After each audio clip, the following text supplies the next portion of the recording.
Hello दोस्तों, नमस्ते। स्वागत है आप सभी का रिएक्शन ऑन सनातन पर।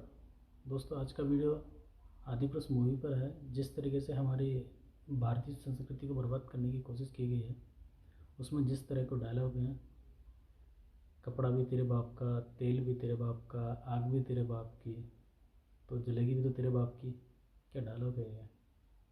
तो इस तरह के डायलॉग, वो भी हिस्टोरिकल मूवी पर, बिल्कुल बर्दाश्त नहीं किया जा सकता। इस पर हमारे स्वामी प्रेमानंद जी महाराज जी ने क्या कहा है, आइए देखते हैं।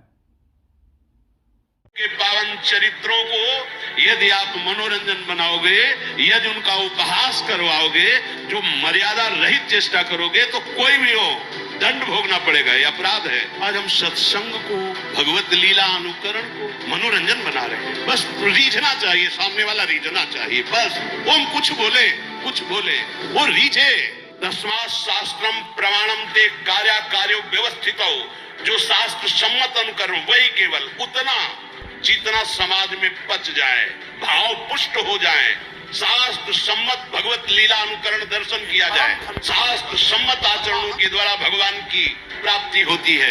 आनंद प्राप्ति का विषय है। हम इन्हीं लीला चरित्रों को गा करके, सुन करके ये केवल हमारे प्रभु के पावन चरित्रों को, हमारे प्रभु के पावन चरित्रों को बहुत संभाल के बोला जाए। केवल मनोरंजन करना चाहिए। बस आप चाहे बोले, चाहे लीला अनुकरण करे, तस्मात् शास्त्र, एक भी शब्द शास्त्र प्रतिकूल बोला तो ये मत समझना कि शास्त्र खिलवाड़ है या भगवान के चरित्र ऐसे ही गा दिए गए हैं।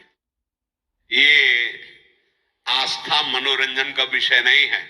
मनोरंजन कभी आस्था नहीं हो सकती, और आस्था के साथ खिलवाड़ नहीं करना चाहिए। मनोरंजन का विषय नहीं बनाना चाहिए आस्था को। ये हमारे प्रभु की लीलाएं, प्रभु की भक्ति, ये हमारी आस्था है, हमारा अस्तित्व है, हमारा जीवन है। इसके साथ खिलवाड़ नहीं करना चाहिए। ये श्रद्धा और विश्वास और भावना का है। जो इसको मनोरंजन बनाता है, मानो हमारी आस्था के साथ, हमारी भावना के साथ खिलवाड़ करता है। सावधान, मन भंजन करके और भगवत प्रेम अनुराग में डुबोने वाला ये भगवान का पावन चरित्र, भगवान की लीलाएं, भक्तों के चरित्र हैं। इनको हम मनोरंजन न समझे। चलो थोड़ी देर देख लेते, थोड़ी देर सुन लेते हैं। नहीं, ये परम सच्चिदानंद है। इसलिए हम लोग अपनी आस्था के साथ खिलवाड़ करते हैं। जो मनाता है वो नाटक बनाते हैं, जो मनाता है वो नाटक देख लेते हैं, जो मनाता है। ऐसे नहीं है। ये हमारी आस्था का विषय है, ये हमारे अस्तित्व का विषय है, ये हमारे जीवन का विषय है। इसके साथ खिलवाड़ नहीं होना चाहिए। देखो, हमारे प्रभु जैसा ना तो कोई था, ना है, ना होगा। ये अनादि अनंत महामहिम भक्तजन कुछ उनकी लीलाओं का अनुकरण करके तन्मय होते हैं। उसकी भी लीला की एक मर्यादा है।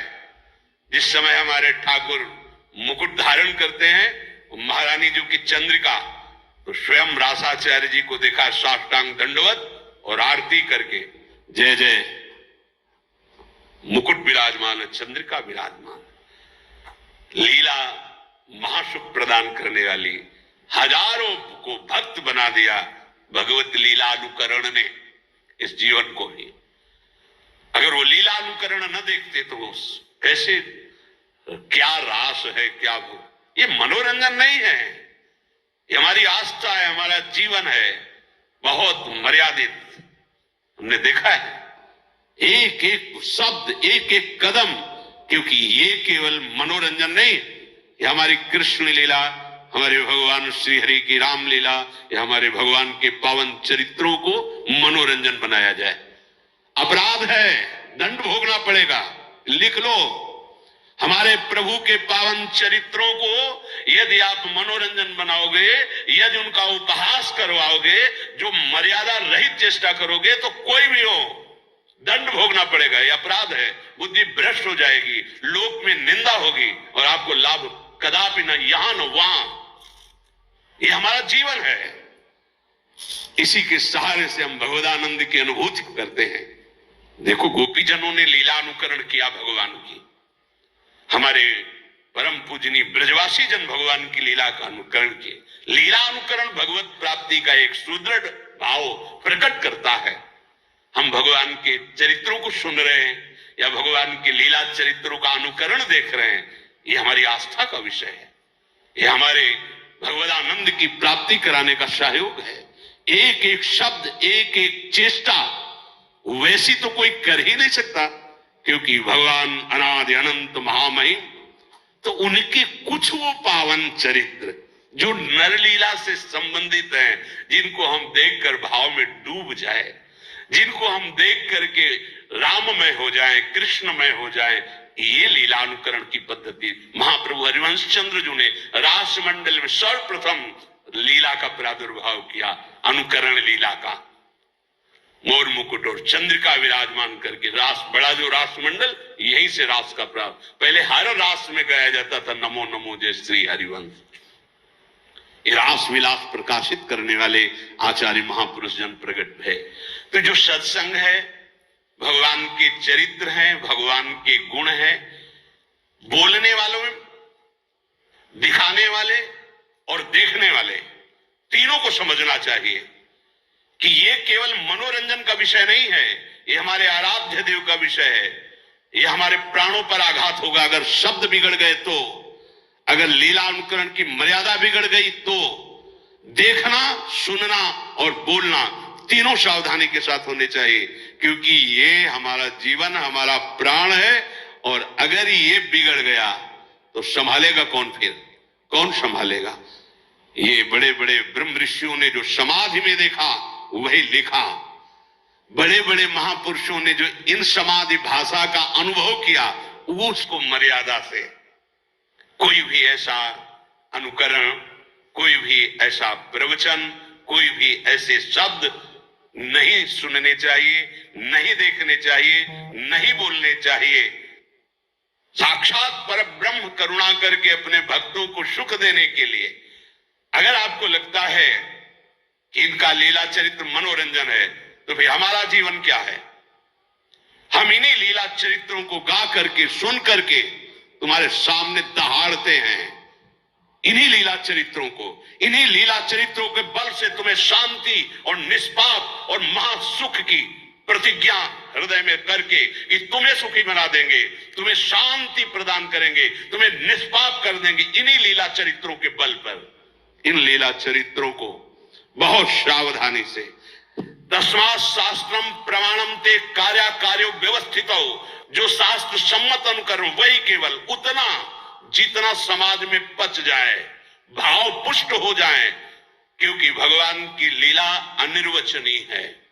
बड़े बड़े ब्रह्म ऋषि भी हार गए और वो प्रार्थना बाद में यही किए कि हे हरि, जैसे आकाश में गरुण भी अपने बल से उड़ते हैं और मच्छर भी अपने बल से उड़ता है, पर पार कोई नहीं पाया, हे नाथ, ऐसे ही हम अपनी मति के अनुसार आपकी लीलाओं का गायन कर रहे हैं। जैसा मनाया वैसा छवि बना दिया, जैसा मनाया वैसा अनुकरण कर दिया, जैसा मनाया वैसा बोल दिया। नहीं नहीं नहीं, ये हमारा हृदय है, हमारा प्राण है, हमारा धर्म है, हमारा जीवन है, हमारा अस्तित्व है। यही होगा, कलयुग का प्रभाव यही है, हमारे अस्तित्व को मिटाने में। हमारे प्रभु का क्या, जिनको देख करके हमारा हृदय निष्पाप और रोने लगे और जीवन अधर्म से हटकर धर्म की तरफ से, ये मनोरंजन नहीं है। भगवान के पावन चरित्र ये मन का नाश करके जो असत वृत्तियों से युक्त है, सतवृत्ति में लगा दिया गया। कौन ऐसा है जिसने हमारे भगवान के पावन चरित्र को सुन करके भगवत प्राप्ति न की हो? कोई एक उदाहरण, रत्नावती जी केवल भगवान की वार्ता सुनकर भगवत प्राप्त हो गई। ब्राह्मण पत्नियां मथुरा केवल भगवत वार्ता सुनकर भगवान को, ऐसे करोड़ों अनंत भक्त हो गए जो लीला अनुकरण दर्शन और लीला चरित्र श्रवण से भगवत प्राप्त महात्मा बन गए। जगत को तारने की सामर्थ्य आ गई। आज हमारी बुद्धि इसे मनोरंजन में ले गई। भगवान के लीला चरित्रों का अनुकरण, भगवान के लीला चरित्रों का गायन। तो देखा दोस्तों आपने। दोस्तों वीडियो अच्छी लगी हो तो वीडियो को लाइक करना, अपने शुभ विचार कमेंट बॉक्स में ज़रूर लिखिएगा और चैनल को ज़रूर सब्सक्राइब कर दीजिएगा। मिलते हैं नेक्स्ट वीडियो में, तब तक के लिए जय हिंद, वंदे मातरम, सत्य सनातन वैदिक धर्म की जय।